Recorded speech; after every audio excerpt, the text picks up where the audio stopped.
শুভ সকাল বন্ধুরা, এখন বাজে 6টা। প্রত্যেক দিনের মতো আজও সকালবেলা উঠে দেখো সামনের গেটটাকে কিন্তু খুলে দিচ্ছি।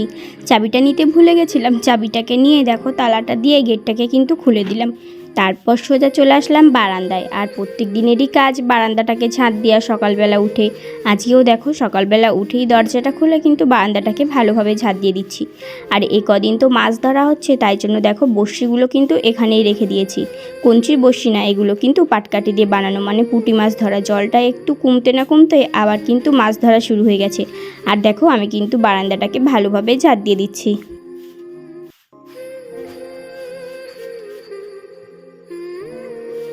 এই পাশের বারান্দাটাকেও দেখো ভালোভাবে কিন্তু ঝাঁট দিয়ে দিয়েছি। তারপর সোজা চলে আসলাম ওই পাশের বারান্দাটাতে।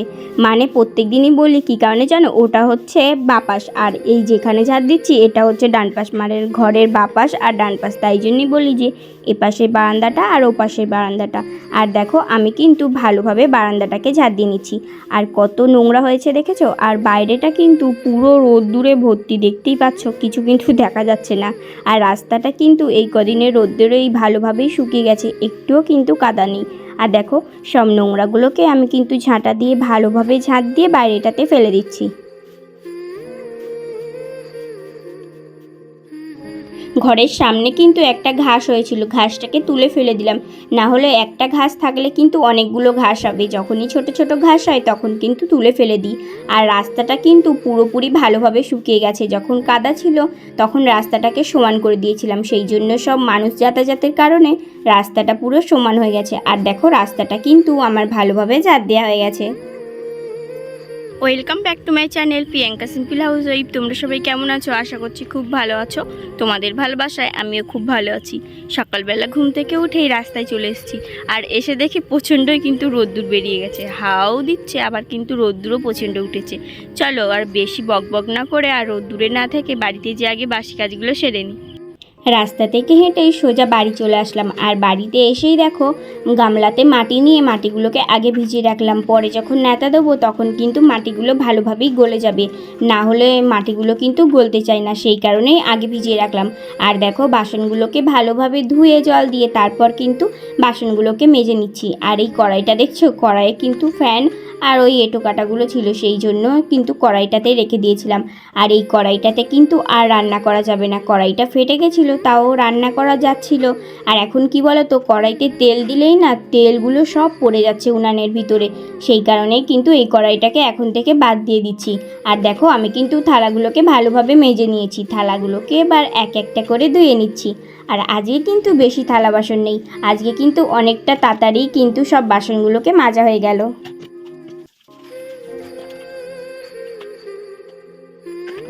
বাসনগুলো ভালোভাবে ধুয়ে দেখো বাসনগুলোকে রেখে দিলাম।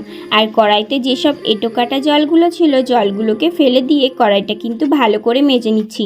এই কড়াইটা কিন্তু এখন কাজে লাগবে না, যখন রান্নাঘরে রান্না করব তখন কিন্তু কড়াইটা কাজে লাগবে। যদি দেখো একটা তরকারি রান্না করি তাহলে আর একটা উনুন তো ফাঁকা থাকবে, সেখানে এই কড়াইতে জল দিয়ে বসিয়ে দিলে তাহলে এই পাশে জলটা গরম হবে আর ওপাশে কিন্তু আমার তরকারি বা অন্য কিছু রান্না হয়ে যাবে। আর যদি না দিই তাহলে কিন্তু আগুনের তাপে কিন্তু আমি রান্না করতেই পারবো না, উনুনে জ্বলবে না, সেই কারণে এই কড়াইটাকে কিন্তু রেখে দিচ্ছি, কড়াইটা ওই কাজে কিন্তু ব্যবহার হবে। আর জানো তো বন্ধুরা, পুরনো জিনিস ভাঙাচোরা জিনিসও কিন্তু এক সময় কাজে লাগে। আর দেখো আমার তেমনই কড়াইটা কিন্তু পরে কাজে লাগবে। তারপর সোজা চলে আসলাম বারান্দায়। আর বারান্দায় এসে সেই আমার ছোট্ট উনানটাকে ভালোভাবে কিন্তু ন্যাতা দিয়ে দিচ্ছিলাম। আর বাসন মাজার আগে তো মাটিটা গুলিয়ে রেখেছিলাম জল দিয়ে, তাই জন্য কিন্তু ভালোভাবে গুলে গেছে। আর আমার দেখো উনানটা ন্যাতা দেওয়া হয়ে গেছে, চারিপাশটা একটু ভালোভাবে ন্যাতা দিয়ে দিলাম। তারপর বাইরে তাকিয়েই দেখি যে অনেক বড় কিন্তু একটা নৌকা যাচ্ছিল। জানো তো এই খালে কিন্তু আগে নৌকাটা দেখিনি, আজকেই প্রথম দেখলাম। আর কতটা পর্যন্ত জল হয়েছে দেখো, এই লাঠিটা দেখলেই তোমরা বুঝতে পারবে। সকালে সব বাসি কাজ সেরে এখন বেরিয়ে পড়েছি ব্রাশ নিয়ে, মানে বাড়ির সামনেই আছি, এই দেখো বাড়ির গেট, আমি এখানে আছি। আর প্রচণ্ডই জানো তো আজকে রোদ্দুর বেরিয়েছে, দেখো প্রচণ্ড রোদ্দুরের তাপ আছে। আমি আগে দাঁতটা মেজে নিই।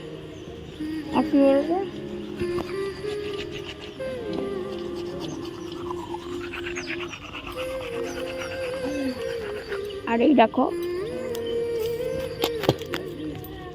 এখানে মাছ ধরবো বলে এই যে এরকম করে রেখেছি, দুপুরবেলা মাছ ধরবো। দুপুরবেলা খেয়ে দিয়ে বিকালবেলা মাছ ধরবো। আর এই দেখো এ এখন মাছ ধরতে শুরু করেছে। প্রচণ্ড রোদ্দুর, আমি এখন রোদ্দুরে ধরতে পারবো না, বিকালবেলা ধরবো। ব্রাশ করে তারপর স্নান করে সোজা চলে আসলাম আয়নার কাছে। আর এসেই দেখো চিরুনিটা নিয়ে কিন্তু ভালোভাবে মাথাটা আঁচড়ে নিচ্ছিলাম। আর দেখো ক্লিপটাকে কিন্তু বেড়ায় আটকে রেখেছি। আর আমার এখানে কিন্তু প্রত্যেক দিন দুটোই চিরুনি থাকে, একটা চিরুনি আমি নিই আর একটা চিরুনি ওরকমভাবেই থাকে। আর বেশিরভাগ কিন্তু আমি এই রঙের চিরুনিটা দিয়েই আঁচড়াই। আর আমার বর কিন্তু স্নান করার পরও মাথা আঁচড়ায় না, হাত দিয়েই চুলগুলো ঠিক করে নেয়। জানো তো, আমার এত বছর বিয়ে হয়েছে কোনো দিনও কিন্তু ওকে দেখলাম না যে চিরুনি দিয়ে মাথা আঁচড়াতে। আর দেখো আমার কিন্তু চুলটা ভালোভাবে আঁচড়ানো হয়ে গেছে। চুলটা ভালোভাবে আঁচড়েই আমি কিন্তু চুলটাকে দেখো ক্লিপ দিয়ে বেঁধে নিয়েছি সিঁদুর পরার জন্য, কারণ খোলা চুলে তো সিঁদুর পরতে নেই, সেই কারণেই সিঁদুরটা ভালোভাবে পরে আমি কিন্তু কপালে একটা সিঁদুরের ফোঁটা দিয়ে নিচ্ছিলাম, কারণ প্রত্যেক দিন কিন্তু আমি সিঁদুর পরার পরে কপালে সিঁদুরের ফোঁটা দিয়ে নিই। স্নান করে এসে দেখো চুলটাকে শুকিয়ে নিয়েছি, চুলটাকে শুকিয়ে সিঁদুর পরে নিয়েছি। আর আজকে রবিবার ছিল বলে চুলটাকে একটু শ্যাম্পু করলাম। আর চুলগুলো কিন্তু শুকিয়ে গেছে, অল্প অল্প ভিজে আছে।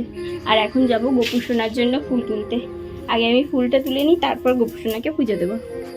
তারপর সোজা চলে আসলাম গোপু সোনার জন্য ফুল তুলতে।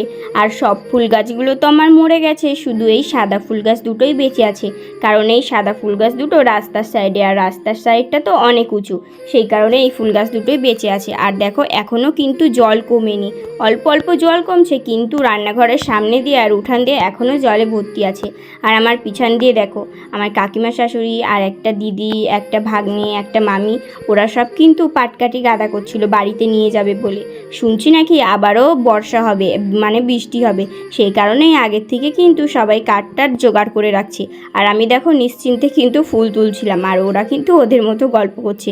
আর সাদা ফুল গাছের পাশে ছিল একটা ছোট্ট বেল ফুল গাছ, সেখান থেকেও কিন্তু কটা ফুল তুলে নিলাম।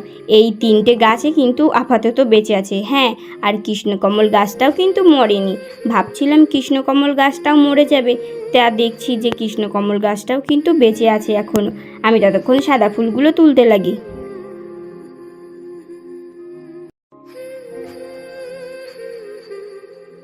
সাদা ফুলগুলোকে তুলেই চলে আসলাম আমার সেই ছোট্ট রান্নাঘরের সামনে ছোট্ট ফুলের বাগানটাতে। বাগানটা কিন্তু পুরো মরে গেছে, মানে বর্ষার জলগুলো জমেছিল তো, যত জল টানছে তত কিন্তু গাছগুলো মরে যাচ্ছে। এই সামনে যে গাছগুলো দেখছো এই গাছগুলো কিন্তু বাঁচবে না। আর কৃষ্ণকমল গাছটা ভাবছিলাম মরে যাবে, দেখো গাছটা কিন্তু এখনও তাজা আছে। আর মনে হচ্ছে জলের ভেতরে অনেক ফুল ফুটেছে, দেখছো কত ফুল ফুটেছে। আর চারেও কিন্তু দুটো ফুল এখনও ফুটে আছে। আর চারিপাশে কিন্তু জলে ভর্তি হয়ে রয়েছে। এখনও পর্যন্ত জলটা টানলে কি হবে সেটা কিন্তু বলতে পারছি না। গাছটা তো এখনও তাজা আছে, এখনও কিন্তু ফুল ফুটছে। জানো তো এই কৃষ্ণকমল গাছের আশা কিন্তু ছেড়েই দিয়েছিলাম, কিন্তু দেখছি না আমার গোপুসোনার আশীর্বাদে গাছটা কিন্তু বেঁচে গেছে। আর গাছে অনেক ফুল ফুটছে এখন। আর দেখো আমি কিন্তু কৃষ্ণকমল ফুল তুলে তারপর এই সাইড দিয়ে জলে নেমে আবার চলে যাচ্ছিলাম নীলকণ্ঠ গাছের কাছে আর তুলসী পাতা তুলবো বলে। আর দেখো নীলকণ্ঠ ফুলও কিন্তু অনেক হয়েছিল, তাও কিন্তু ওপর দিকে হয়েছিল। আমি কিন্তু ওপরে অতটা হাত পাই না, নিচে যে কটা হয়েছিল সে কটা ফুল কিন্তু তুলে নিচ্ছি। তারপর নীলকণ্ঠ ফুল তুলে সোজা চলে গেলাম তুলসী পাতা তুলতে। আর দেখো আমি কিন্তু তুলসী পাতাগুলোকে তুলে নিচ্ছি। আমি ততক্ষণ তুলসী পাতাগুলো তুলতে লাগি, তোমরা ততক্ষণ পুরো ভিডিওটা দেখতে থাকো। ফুল আর তুলসী পাতা আমার কিন্তু ভালোভাবে তোলা হয়ে গেছে। তারপর দেখো সাইডে কিন্তু একটা লঙ্কা গাছ ছিল, ওই লঙ্কা গাছে অনেক লঙ্কা ধরেছিল, দেখলাম কি গাছটা মরে গেছে, সেই কারণেই কিন্তু লঙ্কাগুলোকে তুলে নিয়েছি। আর আমি যেই লঙ্কা গাছগুলো লাগিয়েছিলাম লঙ্কা গাছে কিন্তু অনেকই লঙ্কা দিয়েছে জানো তো, কিন্তু কি কপাল আমার, সব বন্যার জলে কিন্তু ভেসে গেল, গাছগুলো সব মরে গেছে। আর একটাও কিন্তু লঙ্কা গাছ বেঁচে নেই, মানে আমার বাগানের কোনো গাছই বেঁচে নেই, শুধু কৃষ্ণকমল গাছটা আর এই নীলকণ্ঠ ফুল গাছটাই মনে হচ্ছে বাঁচবে। দেখা যাক লাস্টে পর্যন্ত কি হয়। আর আমার দেখো ফুল তুলসী পাতা তুলে নিয়ে আমি কিন্তু সোজা বাড়ি চলে আসছিলাম। আর এই দেখো কত ফুল কিন্তু ফুটেছে, দেখছো কত কৃষ্ণকমল ফুল ফুটেছে। ফুল তুলে নিয়ে সোজা চলে আসলাম গোপুসোনাকে পুজো দিতে। আর গোপুসোনা কিন্তু এখনও ঘুমাচ্ছিল। তারপর কিন্তু ওকে সুন্দরভাবে তুলে গা হাত পা মুছে দেখো একটা সুন্দর ড্রেস পরিয়ে দিচ্ছিলাম। আর এখন কিন্তু প্রচণ্ডই গরম। আমার বর বলে যে ওকে কিন্তু খালি গায়ে রাখবে, জামা কাপড় পরাবে না। সকালবেলা কিন্তু ওকে খালি গায়ে রেখে দিই। আর যেদিন যেদিন প্রচণ্ড গরম পড়ে সেদিন কিন্তু দুপুরবেলা ওকে জামা পরাই না। আর আমার কিন্তু ফুল দিয়ে সুন্দরভাবে সাজানো হয়ে গেছে। তারপর দেখো প্রদীপটা জ্বালিয়ে আমি কিন্তু গোপুসোনাকে খেতে দিয়ে দিচ্ছি। আগে আমি পুজোটা দিয়ে নিই, তারপর আবার কথা হচ্ছে।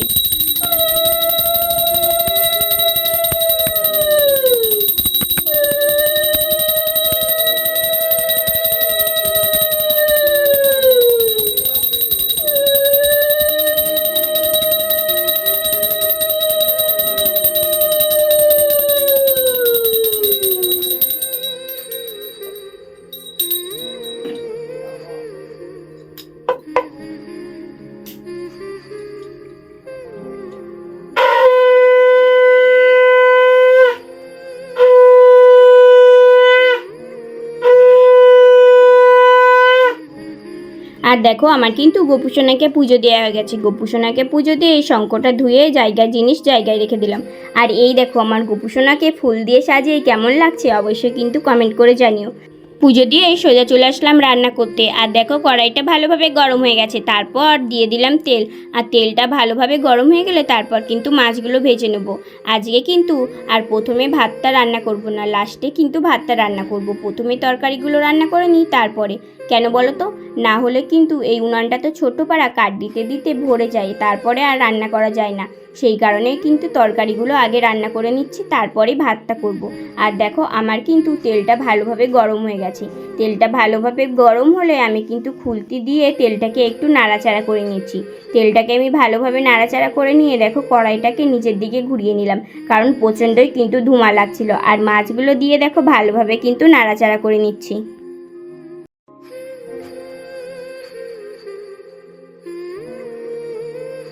আর মাছগুলো দেখো আমি কিন্তু ভালোভাবে ভেজে নিচ্ছিলাম। আর আজকে কিন্তু পাটকাঠি দিয়ে রান্না করছি, অন্য অন্য দিন কাঠ দিয়ে রান্না করছি, আর আজকে পাটকাঠি দিয়ে রান্না করছি। কেন বলো তো, যাতে তাড়াতাড়ি রান্না করা হয়ে যায় আর ভালো উনানটা জ্বলে। সেই কারণেই দেখো পাটকাঠিগুলো দুটো একটা করে দিতে দিতে ভালোভাবে কিন্তু জ্বলছিল উনুনটা। আর মাছগুলো দেখো দেওয়ার ফলে কিন্তু মাছগুলো উঠতেই চাইছিল না। তারপর দেখো মাছগুলোকে কিন্তু আমার ভাজা হয়ে গেছে। মাছগুলোকে কিন্তু আমি তুলে নিলাম। তারপর সর্ষে ফোড়ন দিয়ে আমি কিন্তু শাপলা ভেজে নেব। আর আগের ভিডিওতে তোমরা নিশ্চয়ই দেখেছো আমি শাপলা তুলতে গেছিলাম, সেখান থেকেই কিন্তু আমার কাকা শ্বশুর শাপলা তুলে নিয়ে এসেছিলো। আমি আনতে বলেছিলাম, সেই কারণে এখন দেখো শাপলাটাকে কিন্তু আমি ভালোভাবে ভেজে নিচ্ছি। আমি ততক্ষণ শাপলাটা ভাজতে লাগি, তোমরা ততক্ষণ পুরো ভিডিওটা দেখতে থাকো। আশা করছি আজকের ভিডিওটা তোমাদের অনেক ভালো লাগবে। আমি কোথা থেকে মাছ ধরি সেটাও তোমরা জানতে পারবে।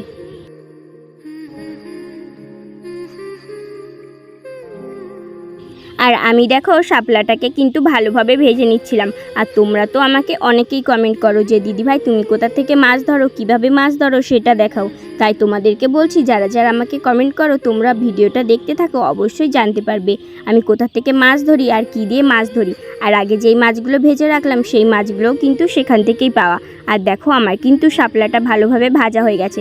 শাপলাটা ভেজেই তুলে রাখলাম। তারপরে আজকে কিন্তু কচু দিয়ে মাছ দিয়ে রান্না করব। কচুটাকে কিন্তু জল দিয়ে একটু ভালোভাবে সেদ্ধ করে নিচ্ছিলাম।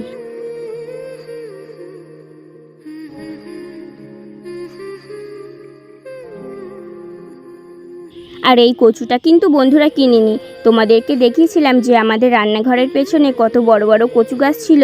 জলেতে সেই কচুগুলো সব নষ্ট হয়ে যাচ্ছিল, সেই জন্যেই কিন্তু কচুগুলোকে তুলে নিয়েছিলাম। আর দেখো কচুটা কিন্তু ভালোভাবে সেদ্ধ করা হয়ে গেছে। তারপর কিন্তু কচুটাকে নামিয়ে রেখেছি। আর এই কচুতে জানো তো গলা চুলকায় না। তারপর কড়াইয়ে একটু তেল দিয়ে আমি কিন্তু জিরে ফোড়ন দিয়েছি। আর কচুগুলো দিয়ে দেখো ভালোভাবে কিন্তু নাড়াচাড়া করে নিচ্ছিলাম। এখন একটু লবণ আর একটু হলুদ দিয়ে ভালোভাবে কিন্তু কষিয়ে নেবো।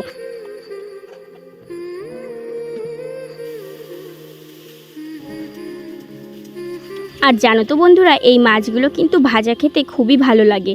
দেখলে তো আমার কাকা শ্বশুর একটা মাছ নিয়ে খেলো। মাছগুলো ভাজাই আরও খেতে ভালো লাগে তরকারির সাথে। তাও আজকে কচু দিয়ে রান্না করে দেখি যে মাছটা খেতে কেমন লাগে। আর দেখো অনেকে কিন্তু কচু সেদ্ধ করে রান্না করে, অনেকে কিন্তু আবার কষিয়ে রান্না করে। আমি কিন্তু কচুটাকে কষিয়ে তারপর দেখো জল দিয়ে দিলাম, আর আমি কিন্তু এইভাবেই কষিয়ে রান্না করি। তারপর কিন্তু কষানো হয়ে যাওয়ার পরে ঝোলটা একটু ফুটলে মাছগুলো দিয়ে দিয়েছিলাম। আর দেখো আমার কিন্তু তরকারিটা হয়ে গেছে। তরকারিটা নামিয়েই আমি কিন্তু ভাতের হাঁড়ি চাপিয়ে দিয়েছিলাম। আর এই উনানটায় কিন্তু অনেক দিন রান্না করছি, করতে করতে উনানটা কিন্তু ফেটে গেছে। কালকের থেকে আবার যেখানে রান্না করতাম সেখানেই কিন্তু রান্না করব, না হলে কিন্তু এখানে রান্না করতে অনেকটাই দেরি হয়ে যায়। আমার কিন্তু রান্নাঘরটা কিন্তু এখনও ভিজা আছে, একটু শুকনো মাটি দিয়ে তারপরেই রান্না করতে হবে। আর দেখো এদিকে কিন্তু আমার ভাতটাও ফুটে গেছিলো ভালোভাবে। দেখছিলাম হাতা করে যে ভাতটা হয়েছে কিনা, দেখলাম যে ভাতটা হয়ে গেছে। আর দেখো ভাতটা হয়ে গেলে আমি কিন্তু ভাতটাকে এবার নামিয়ে নেবো। ভাতটা উবুর দেওয়ার সময় জানো তো প্রত্যেক দিন কিন্তু এই একই সমস্যা হয়, হাতে প্রচণ্ডই ওই তাপ লাগে। কেন বলো তো, এই ভাতের হাঁড়ির সরাটা না খুবই ছোট হয়ে গেছে। আর আমার রান্না করতে করতে কিন্তু অনেকটাই দেরি হয়ে গেছে, এখন কিন্তু 2টো বেজে গেছে। আর এই উনানটায় রান্না করতে গেলে এরকমই সমস্যা হয়। আর যখন রান্নাঘরে রান্না করি তখন তো তাড়াতাড়ি হয়ে যায়। তারপর দেখো খেয়ে দিয়ে সোজা বাইরে বেরিয়ে পড়লাম, কারণ এতটা ঘরে গরম টেকা যাচ্ছিল না। আর দেখছো এখন কিন্তু 3টে বেজে গেছে, সবাই কিন্তু যে যার মতো ছাগল চড়াতে যাচ্ছিল। আর জানো তো দুপুরবেলা যখন ছাগলগুলো মাঠে নিয়ে যায় দেখতে কিন্তু খুব সুন্দর লাগে। আর এপাশে দেখো আমার বর আর একটা দেওর কিন্তু মাছ ধরছিল। এখন কিন্তু প্রচণ্ডই রোদ্দুর, আর এখানে কিন্তু প্রচণ্ডই মাছ খাচ্ছিল। এই দেখো ওরা কিন্তু বসে ফেলার সাথে সাথে এই মাছ কিন্তু খাচ্ছিল। আর এই দেখো বলতে না বলতে এই দেওরটা কিন্তু একটা মাছ পেয়ে গেছে। আর জানো তো এখানে আমিও সকালবেলা মাছ ধরছিলাম।